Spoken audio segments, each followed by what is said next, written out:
కుకట్పల్లి హత్య కేసులో కొత్త కోణాలు వెలుగులోకి వస్తున్నాయి. పని మనిషి చేతిలో యజమానురాలు హత్యకు గురైనట్టుగా అనుమానం వ్యక్తమైంది. ప్రెషర్ కుక్కర్, కత్తెరతో పాశవికంగా దాడి చేసి చంపారు. హత్య అనంతరం స్నానం చేసి పరారైపోయారు. ఇంట్లో బాత్రూంలో రక్తపు మరకలు కనిపిస్తున్నాయి. సీసీ కెమెరాలో అనుమానితుల దృశ్యాలు కూడా కనిపిస్తున్నాయి. మృతురాలి స్కూటీ మీదే వాళ్ళు పారిపోయినట్టుగా అనుమానిస్తూ ఉన్నారు పోలీసులు. నిన్న రాత్రి కూకట్పల్లిలో జరిగిన దారుణ హత్యకు సంబంధించి, మహిళ దారుణంగా హత్యకు గురైన కేసుకు సంబంధించి నగర ప్రజలను ఉలిక్కిపడే విధంగా ఈ కేసులో కొత్త కోణాలు బయటకు వస్తున్నాయి. స్వాన్ లేక్ గేటెడ్ కమ్యూనిటీలో నివసించే ఒక మహిళను ఇంట్లో పనికి పెట్టుకున్న యువకులే అత్యంత దారుణంగా పాశవికంగా చంపినట్టుగా పోలీసులు అనుమానిస్తున్నారు. రాత్రి కూకట్పల్లిలో నిశ్శబ్దంగా ఉండే స్వాన్ లేక్ గేటెడ్ కమ్యూనిటీలో దారుణ హత్యకు సంబంధించిన వివరాలు ఇవి. రేణు అగర్వాల్ అనే 50 ఏళ్ల మహిళను దుండగులు చాలా క్రూరంగా చంపేశారు. ఆమె కాళ్ళు చేతులు కట్టేసి కత్తులు సిజర్స్తో పొడిచి చంపినట్టుగా ఆనవాళ్లు కనిపిస్తున్నాయి. ముందుగా ప్రెషర్ కుక్కర్తో తల మీద బాదారు, తల మీద గట్టిగా కొట్టారు. ఆమె ఒక్కసారిగా అంత బలమైనటువంటి గాయానికి కుప్పకూలి కింద పడింది. ఈ ఘటనలో 10 రోజుల క్రితం ఇంట్లో పనిచేరిన హర్ష అనే యువకుడే ప్రధాన నిందితుడిగా పోలీసులు అనుమానించారు. పోలీసులు మీడియాతో కూడా మాట్లాడారు. పనిలోకి చేరాడు హర్ష అనే వ్యక్తి, తర్వాత పై ఫ్లాట్లో ఉంటాడు రోషన్ అనే వ్యక్తి. వీళ్ళిద్దరూ కలిసే ఈ దారుణానికి ఒడిగట్టినట్టుగా మేము ప్రాథమికంగా అనుమానిస్తున్నాం. దానికి సంబంధించిన కొన్ని ప్రాథమిక ఆధారాలు మాకు లభించాయి. వాళ్ళ మీదే మేము అనుమానం వ్యక్తం చేశామని మీడియా కూడా వివరించిన పరిస్థితుంది. పోలీసులు ఇంకా ఈ కేసుకు సంబంధించి ఏం చెప్పారంటే, కూకట్పల్లిలోని ఈ గేటెడ్ కమ్యూనిటీలో నివసిస్తున్నటువంటి రాకేష్ అగర్వాల్ దంపతులకు 26 ఏళ్ల కొడుకున్నాడు. రాకేష్ బాలానగర్ స్టీల్ ట్రేడింగ్లో బిజినెస్ చేస్తూ ఉన్నాడు. రోజులాగే నిన్న ఉదయం తన కొడుకుతో కలిసి బిజినెస్ కోసం అక్కడికి వెళ్ళాడు. సాయంత్రం పూట రేణుకకు ఫోన్ చేశాడు. ఎన్నిసార్లు ఫోన్ చేసినా లిఫ్ట్ చేయట్లేదు. అరే ఒక్కసారి ఫోన్ చేస్తే సరే చూడలేదు అనుకుంటారు. రెండోసారి చేస్తే కొంత గ్యాప్ ఇచ్చి చేశాడు, అప్పటికైనా లిఫ్ట్ చేయాలి. మూడోసారి చేశాడు, లిఫ్ట్ చేయలేదు. నాలుగోసారి చేశాడు, లిఫ్ట్ చేయలేదు. అనుమానం కలిగింది, ఏదో జరుగుంటుంది, తనకి ఆరోగ్యం బాలేదా లేకపోతే ఇంకేమన్నా జరిగిందా అని చెప్పి ఒక్కసారిగా టెన్షన్ గురై ఇంటికి వచ్చాడు. ఇంటికి వస్తే బయట నుంచి లాక్ చేసి ఉంది. అతనికి అర్థం కాల ఎక్కడికి వెళ్ళింది, లోపలే ఉండాలి కదా. ఫోన్ ఏమో మోగుతున్నట్టుగా సౌండ్ వస్తుంది, కానీ ఆమె బయట లాక్ చేస్తుంది. ఏదో అనుమానం వచ్చి పక్క ఫ్లాట్లో ఉన్నటువంటి ఒక ప్లంబర్కి సమాచారం ఇస్తే అతని సాయంతో బాల్కనీ నుంచి లోపలికి వెళ్ళి చూస్తే ఒక్కసారిగా షాకింగ్ ఘటన. రక్తపు మడుగులో తన భార్యను చూసి వెలువెల్లాడిపోయాడు. వెంటనే పోలీసులకు సమాచారం ఇచ్చాడు. సమాచారం ఇవ్వడంతో పోలీసులు హుటాహుటిన అక్కడికి వచ్చారు. మొత్తం పోలీసులు కూడా ఈ కేసుకు సంబంధించి చాలా సీరియస్గా ఇన్వెస్టిగేట్ చేయడం ప్రారంభించారు. మొత్తం ఆధారాలు అక్కడ సేకరించారు. ఆ తర్వాత అక్కడున్న సీసీ కెమెరాలు కూడా పరిశీలించారు. ఈ ఇద్దరు యువకులు అనుమానంగా కనిపించారు. సీసీ ఫుటేజ్లో లిఫ్ట్ దగ్గర 2 యువకులు కనిపించారు. ఆ యువకులు కూడా చాలా అనుమానాస్పదంగా వాళ్ళ కదలికలు కనిపించాయి. ఆ తర్వాత స్కూటీతో వెళ్ళిపోతున్నటువంటి దృశ్యాలు కూడా రికార్డ్ అయ్యాయి. ఇప్పుడు మనకు అందుతున్నటువంటి ఇన్ఫర్మేషన్, వాళ్ళు స్కూటీ వేసుకుని వెనకాల ఒక బ్యాగ్ పెట్టుకొని పారిపోయేటువంటి దృశ్యాలు కనిపిస్తూ ఉన్నాయి. దీన్ని బట్టి క్లియర్గా వీళ్ళే చేసి ఉంటారని చెప్పి పోలీసులు అనుమానిస్తున్నారు. ఇంట్లో ఉన్నటువంటి నగదు, బంగారు ఆభరణాలు కూడా ఆ బ్యాగులో వేసుకుని, విలువైన వస్తువులు ఏమైనా ఉంటే ఆ బ్యాగులో వేసుకుని సీసీ కెమెరాలో మనకి కనిపిస్తూ ఉన్నారు. స్కూటీ మీద పారిపోతున్నటువంటి దృశ్యాలు కనిపిస్తున్నాయి. ఆ స్కూటీ కూడా ఎవరైతే మహిళ చనిపోయారో రేణు అగర్వాల్, ఆమెదే ఆ స్కూటీ అన్నట్టుగా తెలుస్తోంది. స్కూటీ ఆ తాళాలు కూడా ఇంట్లో నుంచి అపహరించి వాళ్ళు తీసుకుని ఆ విధంగా పారిపోయినట్టుగా పోలీసులు అనుమానిస్తున్నారు. ఇంకా వాళ్ళు పట్టుకుంటే కానీ అసలు విషయం బయటకు వస్తుంది.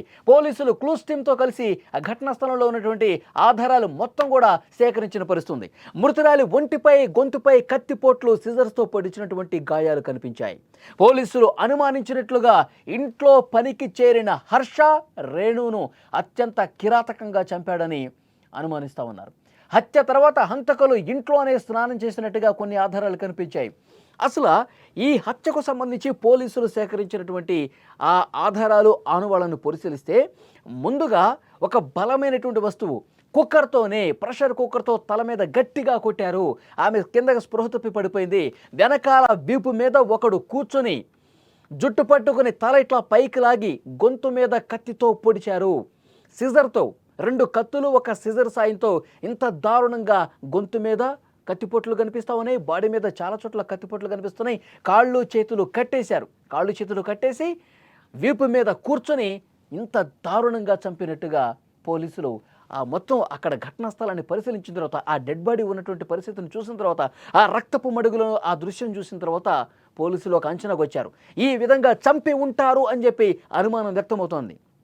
ఆ తర్వాత తమకు రక్తపు మరకలు అంటుకున్నాయి కాబట్టి తమ చేతులకి అక్కడక్కడ శరీర భాగాలకి తమకు కూడా ఆ రక్తం అంటుకుందన్న ఉద్దేశంతో, బయటికి ఈ విధంగా వెళ్ళలేమన్న ఉద్దేశంతో ఆ ఇంట్లో ఉన్నటువంటి బాత్రూంలోనే వాళ్ళు స్నానం చేసి మళ్ళీ తమ దుస్తులు తాము ధరించుకుని అక్కడి నుంచి వెళ్ళిపోయినట్టుగా పోలీసులు అనుమానిస్తున్నారు. ఎందుకంటే బాత్రూంలో ఆ రక్తపు మరకలకు సంబంధించిన ఆ వాటర్ను కూడా గమనించారు.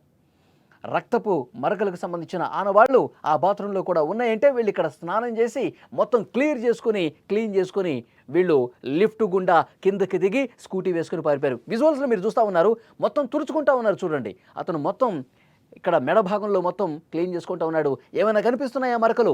ఏమైనా ఇక్కడ ఎవరైనా గుర్తుపట్టే విధంగా ఏమైనా కనిపిస్తుందా? మనం అంతా క్లీన్ చేసుకున్నామా? ఒకసారి ఇటువైపు చూడు అన్నట్లుగా వాళ్ళు మాట్లాడుకుంటున్నట్టుగా లిఫ్ట్ దగ్గర ఉన్నటువంటి విజువల్ని బట్టి అర్థమవుతుంది. ఇక్కడ ఈ విజువల్ చూసిన తర్వాత పోలీసులు వాళ్ళకి ఆ నమ్మకం పెరిగింది. వీళ్ళే చేసి ఉంటారన్న అనుమానం పెరగటానికి వీళ్ళ విధంగా అనుమానాస్పదంగా కనిపించడం, వీళ్ళ కదలికలు ఈ విధంగా ఉంటాన్ని చూసి పోలీసులు వీళ్ళే అని చెప్పి అనుమానపడ్డారు. తర్వాత స్కూటీ కూడా అపహరించుకుని వాళ్ళు వెనకాల బ్యాగ్ వేసుకుని పోతున్నటువంటి దృశ్యం కూడా ఇక్కడ చాలా స్పష్టంగా మనకు కనిపిస్తుంది. ఆ గేటెడ్ కమ్యూనిటీ సీసీ కెమెరాలు అన్నీ పరిశీలించారు. ఇక్కడ అడుగులు కూడా కనిపిస్తున్నాయి, మీరు చూడండి. అక్కడ హత్య జరిగినటువంటి ఆ సంఘటన స్థలంలో రక్తపు మడుగులో రేణు అగర్వాల్ పడి ఉంది. ఆ పాద ముద్రలు కూడా ఇక్కడ మనకు కనిపిస్తున్నాయి. దీన్ని కూడా వాళ్ళు ఆధారాలుగా సేకరించారు. మొత్తం అక్కడ హత్య జరిగిన ప్రాంతంలో ఉన్నటువంటి అన్ని ఆనవాళ్లను, ఆధారాలను నోట్ చేసుకున్నారు పోలీసులు. చాలా సీరియస్గా ఈ కేసుని తీసుకుని వాళ్ళు ఇన్వెస్టిగేట్ చేస్తున్న పరిస్థితి. ఎవరైతే పారిపోయారో, వెనకాల బ్యాగ్ వేసుకుని స్కూటీ వేసుకుని పారిపోయారో వాళ్ళు ఇంకా దొరకలేదు. వాళ్ళ కోసం వెతుకుతూ ఉన్నారు. మొత్తం 4-5 పోలీసు బృందాలు వాళ్ళ కోసం గాలిస్తూ ఉన్నాయి. పోలీసులు అక్కడ ఆ గేటెడ్ కమ్యూనిటీలో ఉన్న వాళ్ళకి కావచ్చు, మొత్తం హైదరాబాద్ వాసులు కూడా ఒక సూచన చేస్తూ ఉన్నారు. మీకు తెలియని వ్యక్తులు మీరు పనిలో పెట్టుకుంటే వాళ్ళ గురించి ఎలాంటి సమాచారం సేకరించకుండా, వాళ్ళు గత చరిత్ర ఏ విధంగా ఉందో కనీసం ఇన్ఫర్మేషన్ లేకుండా, వాళ్ళు ఎవరితో వచ్చారు, వాళ్ళు మంచోళ్ళ కాదా, వాళ్ళ హిస్టరీ ఏంటి, ఇవన్నీ చెక్ చేసుకోకుండా ముక్కు మొహం తెలియని వాళ్ళని పనిలో పెట్టుకుంటే, మీ ఇంటి అవసరాల కోసం వాళ్ళతో పని చేయించుకోవడానికి రోజుల తరబడి ఉంచుకుంటే ఇలాంటి పరిణామాలే ఉంటాయి. తస్మాత్ జాగ్రత్త అని చెప్పి హెచ్చరిస్తున్న పరిస్థితుంది. ఆ కమ్యూనిటీలో ఉన్నటువంటి వాళ్ళు, మిగతా కుటుంబాలు కూడా ఒక్కసారిగా షాక్కి గురైపోయాయి. చాలా బాధతో వాళ్ళందరూ కూడా మాట్లాడుతున్న పరిస్థితుంది. ఒక్కసారి ఆ విజువల్ చూస్తే, ఇంట్లో ఉన్నటువంటి విజువల్స్, పెద్ద సంఖ్యలో ఆ కమ్యూనిటీలో ఉన్న కుటుంబాలందరూ కూడా షాక్ అయిపోయి వచ్చారు. అసలు ఎప్పుడూ ప్రశాంతంగా ఉండేటువంటి ఈ అపార్ట్మెంట్లో, ఈ గేటెడ్ కమ్యూనిటీలో ఒక్కసారిగా ఇలా జరిగిందే అని చెప్పి విన్న తర్వాత మాకు భయం అనిపిస్తోంది. మేము చాలా షాక్ అయిపోయాం. గతంలో ఎప్పుడు ఇలాంటి ఘటన జరగలేదు. అసలు హైదరాబాద్లో ఎప్పుడు ఏం జరుగుతుందో, పక్క ఫ్లాట్లో కూడా ఏం జరుగుతుందో ఎవరు చెప్పలేనటువంటి సిచ్యువేషన్ ఉంది. అసలు భద్రత ఉందా అపార్ట్మెంట్లో? ఒంటరిగా మహిళ కనిపిస్తే చంపేస్తారా? ఇంకా మాకు రక్షణ ఎక్కడ ఉంది అన్నట్టు అక్కడ ఉన్నటువంటి మహిళలు, కుటుంబాలు కూడా మాట్లాడుకుంటున్న పరిస్థితుంది. సో డెఫినెట్గా పోలీసులు చాలా సీరియస్గా ఇన్వెస్టిగేషన్ చేస్తూ ఉన్నారు, వేగంగా చేస్తూ ఉన్నారు. వాళ్ళని ఎట్టి పరిస్థితుల్లో పట్టుకుంటాం. అయితే చాలా కీలకమైనటువంటి ఆధారాలకు సంబంధించి, వాళ్ళకు ఉన్నటువంటి అనుమానాలకు సంబంధించి ఇక్కడ వీళ్ళు అనుమానాస్పద వ్యక్తులుగా కనిపించారు. వీళ్ళే చంపి ఉంటారు, వీళ్ళే నిందితులని పోలీసులు అధికారికంగా ఇక్కడ ప్రకటించేలా. వీళ్ళ మీద అనుమానం ఉంది. ఆ స్కూటీకి వెళ్ళిపోతున్నటువంటి విషయాలు కావచ్చు, ఆ పనిలో చేరినటువంటి వ్యక్తులు వీళ్ళు ఆ సీసీ కెమెరాలో అనుమానాస్పదంగా కనిపించినట్టు వీళ్ళు కదలికలు కావచ్చు, వీటన్నిటినీ బేరీ చేసుకుని వీళ్ళే చంపి ఉంటారని చెప్పి ప్రాథమికంగా ఒక బలమైనటువంటి అనుమానం వ్యక్తం చేస్తూ వాళ్ళ కోసం గాలిస్తూ ఉన్నారు. సో వాళ్ళు వచ్చిన తర్వాత, అలాగే ఈ పోస్ట్మార్టం రిపోర్ట్ వచ్చిన తర్వాత పూర్తి స్థాయిలో మా ఇన్వెస్టిగేషన్ పూర్తయి ఫలానా వ్యక్తులు చంపారు అని చెప్పి బలంగా అనుకున్నాక మళ్ళీ మీడియాతో ఈ విషయాన్ని కూడా చెప్తా ఉన్నారు. సో డెఫినెట్గా ఇన్వెస్టిగేషన్ అయితే చాలా సీరియస్గా జరుగుతుంది. రేణు అగర్వాల్ కుటుంబ సభ్యులు కన్నీళ్లు పెట్టుకుంటూ రోధిస్తూ ఉన్నారు. మాకు ఎవరితోనూ గొడవలు లేవు, మేము అందరితో మంచిగా ఉంటాం, అసలు ఇలా ఎందుకు జరిగిందో మాకు ఇంతవరకు అంతుపట్టట్లేదు.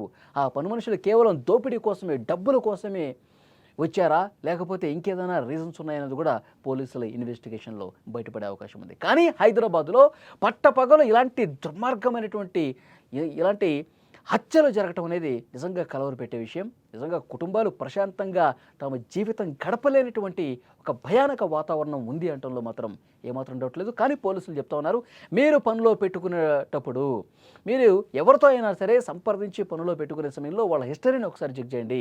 ముక్కు మొహం తెలియని వ్యక్తుల్ని ఈ విధంగా పనిలో చేర్చుకుని మీ ప్రాణాల మీదకు తెచ్చుకోవద్దని కూడా హెచ్చరిస్తున్నటువంటి పరిస్థితి ఉంది.